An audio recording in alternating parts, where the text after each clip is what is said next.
Hai, Assalamualaikum dan selamat sejahtera semua. Selamat berjumpa lagi dalam kelas Sains tahun 4. Tajuk hari ini, subtopik pantulan cahaya. Okey, mari kita tengok apa itu pantulan cahaya.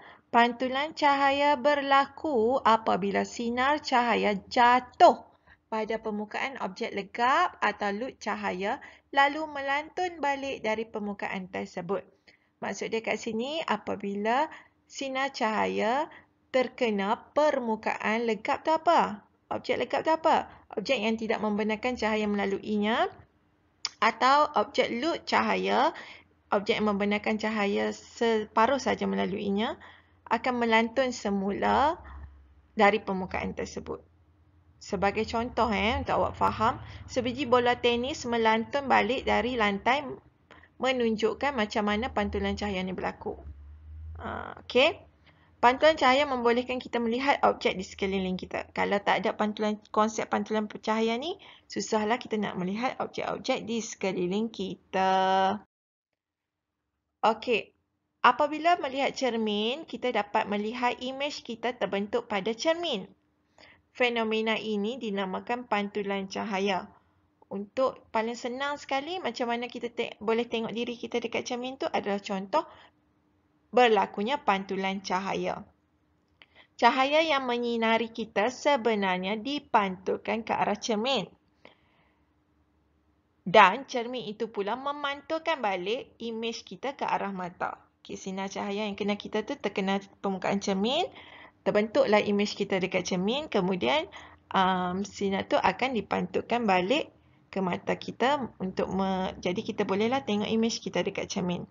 Contoh lain, imej terbentuk pada permukaan logam. Contoh dia kalau kita ada tin, bekas tin ke apa ke, logam yang berkilat tu, kita akan ternampak bayang-bayang imej kan dekat situ kan. Contohlah. Lepas tu, imej juga terbentuk pada permukaan lantai berjubin.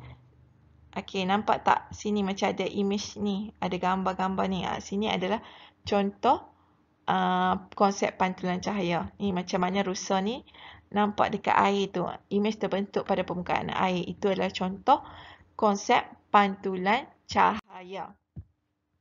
Okey, fenomena pantulan cahaya boleh dilukis dalam bentuk gambar rajah seperti di bawah.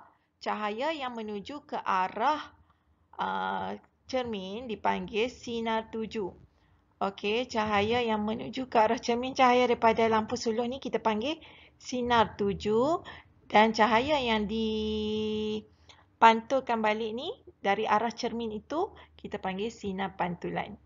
Okey, dan gambar rajah ini, semua ini kita panggil gambar rajah sinar. Kalau cikgu kata, okey murid-murid, lukis gambar rajah sinar pantulan cahaya, awak kena lukis macam ni lah. Ada sinar tuju, ada sinar pantulan. Boleh faham? Okey, seterusnya.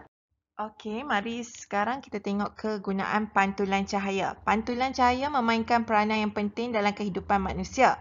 Cermin merupakan salah satu yang mengaplikasikan prinsip pantulan cahaya. Cermin pula digunakan pada pelbagai alatan yang dapat membantu memudahkan kerja manusia. Okey, contoh pertama, cermin sisi kereta. Dekat kereta ada cermin sisi. Konsep pantulan pada cermin sisi ini membolehkan pemandu melihat keadaan trafik di belakang. Okey, kemudian contoh kedua, cermin pergigian yang digunakan oleh doktor gigi tu untuk memeriksa gigi pesakit di tempat-tempat yang berselindung, gigi geraham yang belah dalam-dalam tu kan. Ini menggunakan konsep pantulan cahaya lah. Okey, kemudian cermin di selekor tajam. Selekor tajam ni selalu kalau awak perasan kalau awak naik bukit-bukit yang dekat-dekat selekor tajam yang bahaya tu, dia akan letak cermin di situ supaya pemandu dapat tengok keadaan persekitaran lah supaya tak terjadinya kemalangan. Okey, seterusnya adalah cermin di kedai gunting rambut. Kenapa penting?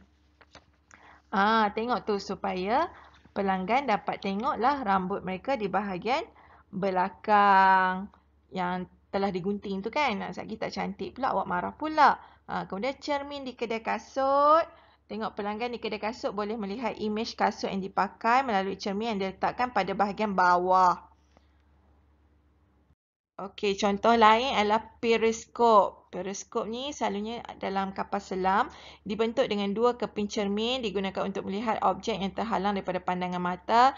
Cermin dan periskop memantulkan cahaya dari objek terhalang ke mata kita. Okey, kemudian kaleidoskop ni untuk membentuk corak yang menarik. Dibentuk dengan tiga keping cermin sata. Corak yang menarik terbentuk apabila cahaya dari objek kecil dan berwarna-warni dipantulkan oleh tiga keping cermin tersebut. Ini semua adalah contoh kegunaan konsep pantulan cahaya dalam kehidupan manusia. Saya harap awak boleh faham. Okey? Sekian, terima kasih.